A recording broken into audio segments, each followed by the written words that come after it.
ശബരിമല സ്വർണ്ണ കവർച്ചയിൽ ദേവസ്വം ബോർഡ് മുൻ അംഗം എൻ വിജയകുമാർ അറസ്റ്റിൽ. വൈദ്യപരിശോധനയ്ക്ക് ശേഷം വിജയകുമാറിനെ തിരുവനന്തപുരം വിജിലൻസ് കോടതിയിൽ ഹാജരാക്കി. മുൻകൂർ ജാമ്യാപേക്ഷ പിൻവലിച്ച ശേഷം SIT ഓഫീസിലെത്തി കീഴടങ്ങുകയായിരുന്നു. എൻ വിജയകുമാർ ഒരു തെറ്റും ചെയ്തിട്ടില്ലെന്നും നിരപരാധിയാണെന്നും വിജയകുമാർ ചോദ്യം ചെയ്യലിനിടയിൽ പറഞ്ഞു.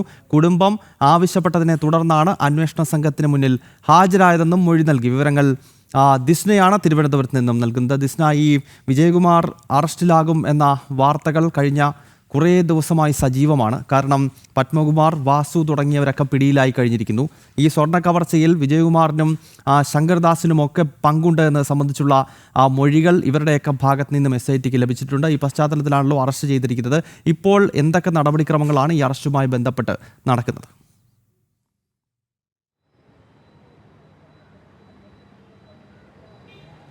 ഗൗതം, തീർച്ചയായും ഈഞ്ചക്കലിലെ ക്രൈംബ്രാഞ്ച് ഓഫീസിലെത്തി കീഴടങ്ങുകയായിരുന്നു എന്നത് തന്നെയാണ്. കുടുംബം ആവശ്യപ്പെട്ടതനുസരിച്ചാണ് ഇത്തരത്തിൽ കീഴടങ്ങിയത് എന്നൊരു മൊഴിയാണ് നൽകിയിരിക്കുന്നത്. പ്രധാനമായും വിജയകുമാർ, നമുക്കറിയാം, മുൻകൂർ ജാമ്യാപേക്ഷ നൽകിയിരുന്നു. ആ ജാമ്യാപേക്ഷ ഉൾപ്പെടെ പിൻവലിച്ചാണ് ഇത്തരത്തിൽ SITയിലെത്തിയത്.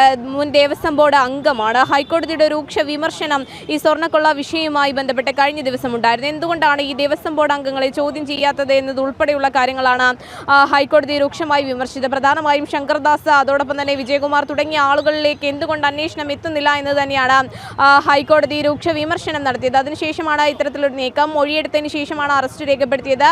തിരുവനന്തപുരം ജനറൽ ഹോസ്പിറ്റലിൽ എത്തി വൈദ്യപരിശോധനയ്ക്ക് ശേഷമാണ് കോടതിയിൽ ഹാജരാക്കിയിട്ടുള്ളത്. എന്തായാലും പത്മകുമാറിന്റെ അറസ്റ്റിന് ശേഷമാണ് ഇത്തരത്തിൽ ദേവസ്വം ബോർഡ് അംഗങ്ങൾക്കും ഈ സ്വർണ്ണക്കൊള്ളയുമായി ബന്ധപ്പെട്ട പങ്കുണ്ട് എന്ന് തെളിഞ്ഞത്. പത്മകുമാർ ഉൾപ്പെടെ നൽകിയ മൊഴിയിൽ ഏറ്റവും വ്യക്തമായി എടുത്തു പറയുന്ന ഒരു കാര്യം എന്ന് പറയുന്നത്, കൃത്യമായി പറഞ്ഞാൽ, അതായത് ഈ ദേവസ്വം ബോർഡ് അംഗങ്ങളുടെ അറിവോടുകൂടിയാണ് ഇത്തരത്തിലൊരു സ്വർണ്ണക്കൊള്ള ശബരിമലയിൽ നടന്നത് എന്ന് പത്മകുമാർ മൊഴി നൽകിയിരുന്നു. തൻ്റെ തലയിൽ മാത്രം ഇട്ട് ഈ കേസിൽ നിന്നും ഊരിപ്പോവാൻ ശ്രമിക്കരുത്, ദേവസ്വം ബോർഡിലെ അംഗങ്ങൾ ഉൾപ്പെടെ ഇതിൽ പങ്കാളികളായിരുന്നു എന്ന് വ്യക്തമാക്കിയിരുന്നു. എന്തായാലും ഈ സ്വർണ്ണക്കൊള്ളയുമായി ബന്ധപ്പെട്ട ഡി മണിയെ വീണ്ടും ചോദ്യം ചെയ്യുവാൻ നാളെ വിളിപ്പിച്ചിട്ടുണ്ട്. ഡി മണി, അതോടൊപ്പം തന്നെ ബാലമുരുകൻ, അതോടൊപ്പം കൂടുതൽ ആളുകളിലേക്ക് ചോദ്യം ചെയ്യൽ നാളെയും SIT സംഘം കടക്കുമെന്ന് തന്നെയാണ് നമുക്ക് മനസ്സിലാക്കാൻ സാധിക്കുന്നത്. എന്തായാലും ഡി മണിയെയും നാളെ വീണ്ടും രണ്ടാം ഘട്ട ചോദ്യം ചെയ്യുന്നതായി SIT വിളിപ്പിച്ചിട്ടുണ്ട് എന്ന് തന്നെയാണ് ഗൗതം നമുക്ക് മനസ്സിലാക്കാൻ സാധിക്കുന്നത്. എന്തായാലും ചോദ്യം ചെയ്യലിനിടെ വിജയകുമാർ പറഞ്ഞ പ്രധാനപ്പെട്ട കാര്യം, താൻ നിരപരാധിയാണ്, താൻ യാതൊരു തരത്തിലുള്ള തെറ്റും ചെയ്തിട്ടില്ല എന്നത് തന്നെയാണ്.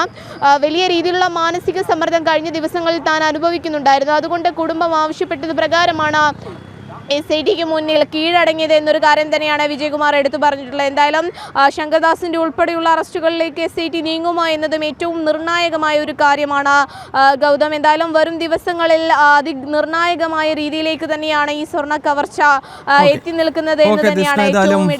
SITയുടെ ഭാഗത്ത് നിന്നും മറ്റൊരു പ്രധാനപ്പെട്ട നീക്കം തന്നെയാണ് ഈ വിജയകുമാറിന്റെ അറസ്റ്റ് എന്ന കാര്യത്തിൽ സംശയമില്ല. മുൻ ദേവസ്വം ബോർഡ് പ്രസിഡന്റുമാർ, അത് വാസുവും അതോടൊപ്പം തന്നെ പത്മകുമാറും ജയിലിലാകുന്ന ഘട്ടത്തിൽ തന്നെ വിജയകുമാറിൻ്റെയും ഊഴം SIT കാത്തിരിക്കുകയാണ് എന്നത് സംബന്ധിച്ചുള്ള റിപ്പോർട്ടുകൾ വന്നതാണ്. ഇന്നിപ്പോൾ അറസ്റ്റ് രേഖപ്പെടുത്തിയിരിക്കുകയാണ്. ദിസ്ന സുരേഷാണ് വിവരങ്ങളുമായി ചേർന്നത്.